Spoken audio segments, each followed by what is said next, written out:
Hello everyone, it's Boxing Day and I got a request as to which fights I would most like to see our British fighters in 2016.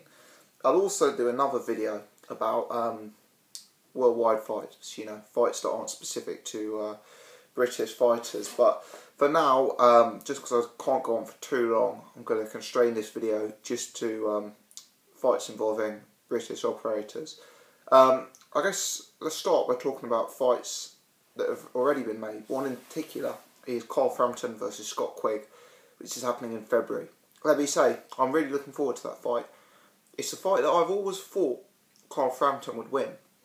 But as we've got closer to it, doubt has started to creep in, and right now I'm seeing it as about 50-50. I wouldn't be surprised if by fight night I'm actually predicting Scott Quigg to win. It's one that I'm really struggling with at present, and when there's that kind of dynamic in a fight, I'm always really looking forward to it. And these are two guys very much towards the top of their respective division, and there's obviously a bit of dislike outside of the ring, a bit of drama involving their wider teams. That's one that I'm really looking forward to. Let's talk about other British matchups, perhaps ones that haven't yet been made. And I'm going to start with the Grade A fights. Brook versus Amir Khan. This fight should happen. Amir Khan has been looking at the real big fights. Mayweather, Pacquiao. I've even heard him talking Cotto or Canelo recently. I think Amir Khan has to sort of consider the fact that he has suffered long-term inactivity in his career. The last 2-3 years he has not been fighting. Now Amir Khan, I think, is 29 maybe, something similar to that. He's not an old man. I'm not going to say he's passing his peak, but he's being inactive at the times he should be really at his best. I think 28, 29. Mayweather and Pacquiao, they're going to be gone and retired in a year or two's time. He needs to focus on himself. He needs to focus on his own career. And for me, Brook is one of the biggest fights out there. Certainly in terms of monetary value, in terms of ticket sales, in terms of level of interest that's going to generate. I think the UK effects that would be seen by Brook Amir Khan would probably surpass what we saw with Froch Groves too. And I actually think, despite the fact that Miguel Cotto, despite the fact that Canelo Alvarez are bigger names than Brook, I actually think a Brook Khan fight would be bigger for Amir Khan and bigger for the sport. So that's the fight I really want to see made.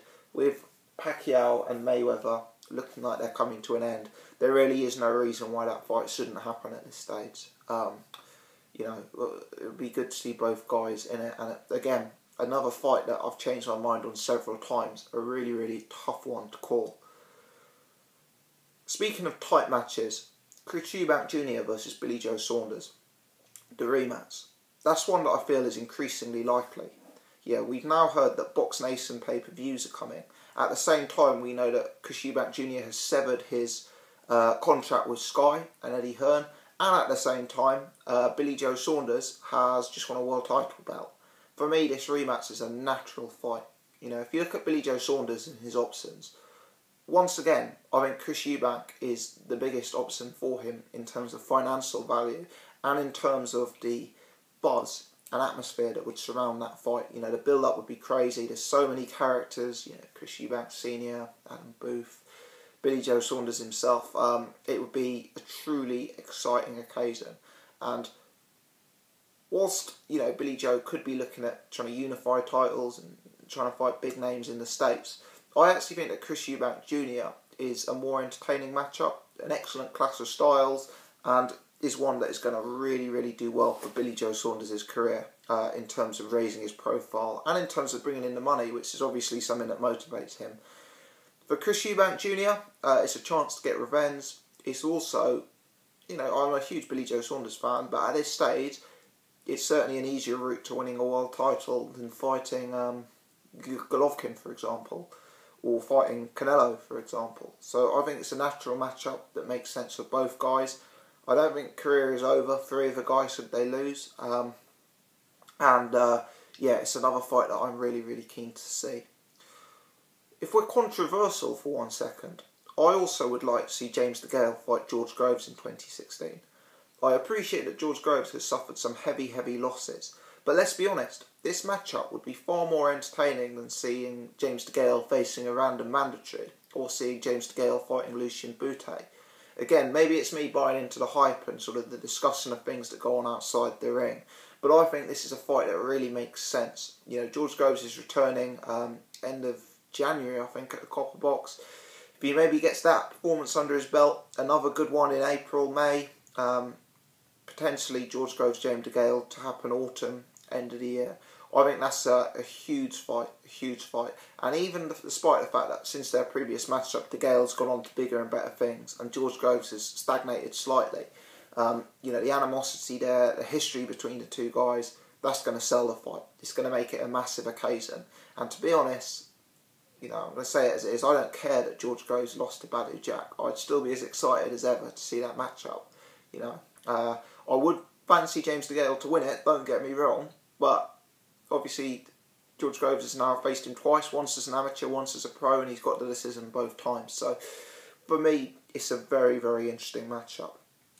Those are the sort of 4 super fights, if you like, that I'd like to see. Eubank versus Saunders, Frampton versus Quigg, DeGale versus Groves, and obviously the biggest one of the bunch, Brook versus Amir Khan. There are super fights in the heavyweight division: Fury Haye, Fury Joshua, Joshua Haye, maybe even a Joshua Dillian Whyte rematch. I'm not sure I see those fights happening in 2016, if I'm honest. Tyson Fury is going to have mandatory obligations. He's going to have ambitions to unify the title. And to be honest, I think David Haye has a lot to prove in his comeback against Mark Demori in January. And I think Anthony Joshua has already alluded to himself that, you know, he's 18 months away for Tyson Fury. And I think that's sensible. You know, there's no need to rush Anthony Joshua. He's a comparative youngster. He's still early on in his career. And there's good learning fights for him to take before stepping up to world title level. There's just no need to rush him. So, yeah, I mean, in terms of the heavyweight division, who would I like to see those guys fighting? I think Fury Deontay Wilder is a fascinating matchup for me. It may not happen because Deontay Wilder may have to fight Povetkin. But yeah, that's a very interesting matchup for Tyson Fury. If we look at Anthony Joshua, you know, I did a video saying he might fight Helenius or Depar. I think those are both interesting fights. Perhaps maybe stepping up to a Derek Chisora at the end of the year or more summertime. As I say, I'd like to see him gradually increasing and, you know, fighting guys who are going to give him rounds. I think that's very important in his development. David Haye, you know, David Haye doesn't have time to wait around. As I've always said, his style, whilst it's an eye-catching style, is not one that's necessarily going to age well.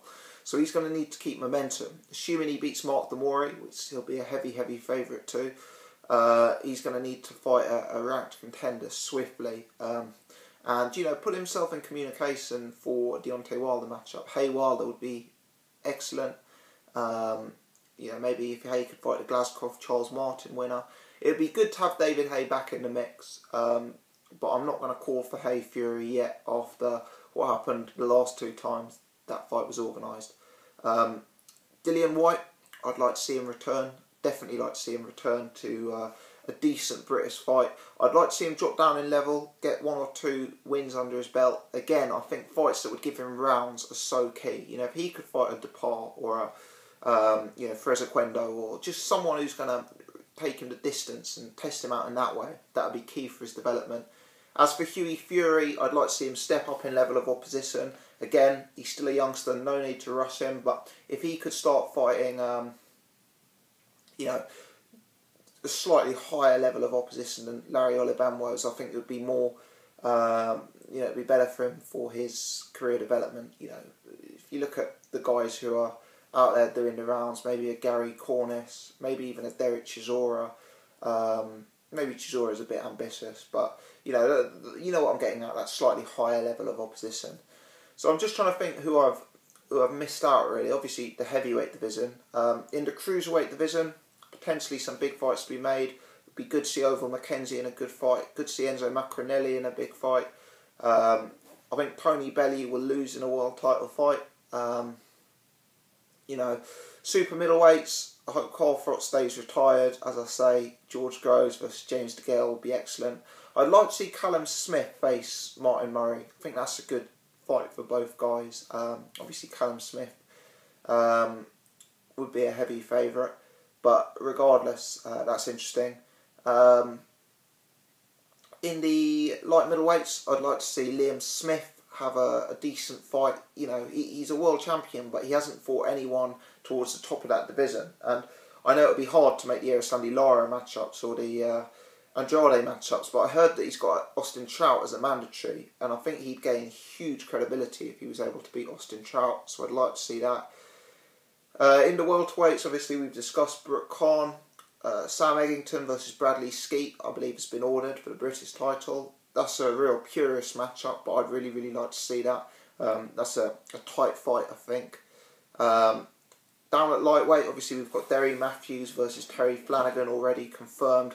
I suspect Flanagan will win that fight. And I'd like to see the British fighters taking each other on. You know, we don't know what's going on with Kevin Mitchell and Luke Campbell after their respective losses. If there's any way to get Crawler, Flanagan, you know, that would be a massive, massive fight in Manchester. Perhaps I'm being ambitious. If we look into the lower weight classes, I'd like to see 2016 as a very, very big year for Liam Waltz. He's someone who I'm a very big fan of. I think he's a real underrated fighter. And I'd like to see him finally move towards world title level and get the recognition that he deserves. You know, one of the most skilled operators in the game. Obviously, we've talked Frampton Quigg. I'd like to see Jamie McDonnell in big fights. I understand he's going over to the States again, and fair play to him. Hope he earns some money over there. Lee Selby, you know, he's obviously signed with PBC and Al Heyman. He's making a name over there. I'd like to see Selby fight Warrington. I do think that's a big fight over here in the UK. I don't see it as competitive though. I think Selby schools Warrington, to be frank, and I hope he can then go on to, you know, the super fights, the sort of pound for pound matchups. There's so much talent internationally in the divisions around where Lee Selby operates. So I guess that's a quick run through. I'm trying to think if I've missed anyone out. I'd like to see Rocky Fielding come back. I'd like to see him come back, but, you know, taken slowly, not too slowly, but again, give him enough time to do what he needs to do and to rebuild. You know, I think it'd be good for the sport if Rocky Fielding, Dillian White, these kind of operators come back. I'd like to see David Price come back. You know, he's obviously lost twice. Both times it's been found that the person he's lost to may have been involved with performance enhancing drugs, or, you know, I know there's a bit more debate over the Tony Thompson loss, but regardless, you know, Price is a nice guy. I don't expect him to go on to great things in the heavyweight division, but nevertheless, it's unfortunate for him how things have developed, and I think he deserves another chance bearing that in mind. So that's my kind of boxing wish list for 2016. I've probably forgot someone ridiculously obvious, but I've just kind of you know, done this video without any preparation, so apologies if I missed out some world champion or something of that nature. I probably have. It's Boxing Day here, so I hope you guys all have a good day today, and yeah, I'll do another video coming soon about fights I'd like to see in the international game, you know, not so focused on the British element. Thanks for watching. If you've enjoyed this video, give me the thumbs up. Do comment your thoughts on the fights that I've mentioned below. Let me know what fights you'd like to see in 2016 involving British fighters. And if you've enjoyed this video, do subscribe to the channel. Hopefully you can check out my video on the international matchups then. Thanks for watching.